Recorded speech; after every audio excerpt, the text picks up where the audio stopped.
अरे दोस्तों, आज मैं आप लोगों को एक बहुत प्यारा सोहर गीत सुना रही हूँ, बहुत दर्द भरा। अच्छा लगा तो कमेंट में बताइएगा।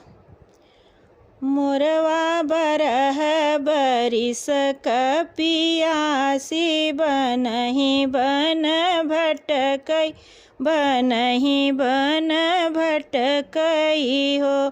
मोरवा बरह बरिस कपियासी बनहि बन भटकई हो।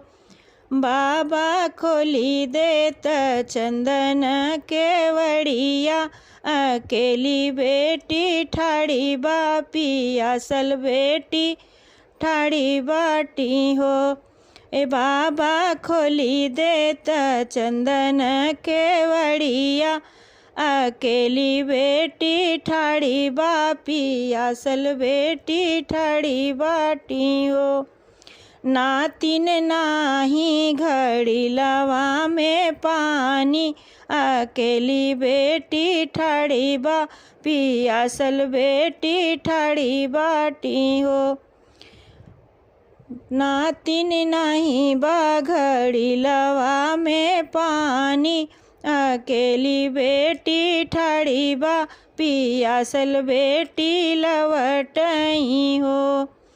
मोरवा बरह बरिस कपियासल बनहि बन भटकई, बनहि बन भटकई हो। ऐ पापा खोली देत चंदन केवड़िया, अकेली बेटी ठाड़ बापी असल बेटी ठाड़ बालवटी बेटी आईनी हो। ए पापा खोली देत चंदन केवड़िया, पियासल बेटी ठाड़ बालवटी बेटी आईनी हो। बेटी नहीं बा घड़ी लवा में पानी, अकेली बेटी ठाड़ी बापी असल बेटी ठाड़ी बालवटी बेटी आईनी हो। मोरवा बरह बरिस कपियासी बनहि बन भटकई, बनहि बन भटकई हो। ए चाचा खोली देत चंदन केवड़िया, पियासल बेटी ठाड़ी भैलवटी बेटी घर आई हो।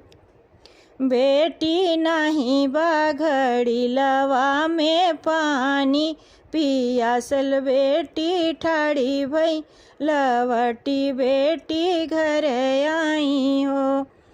मोरवा बरह बरिस कपियासल बनहि बन भटकई, बनहि बन भटकई हो।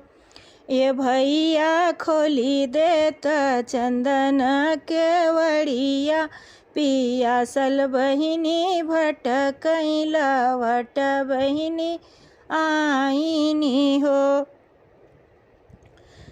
बहिनी नहीं बा घड़ी लवा में पानी, लवटी बहिनी आई, लवटी बहिनी आईनी हो। बहिनी नहीं बा घड़ी लवा में पानी, अकेली बहिनी ठाड़ी भई पियासल बहिनी ठाड़ी भई लवटी बहिनी घर आई हो। मोरवा बरह बरिस कपियासी बनहि बन भटकई, बनहि बन भटकई हो।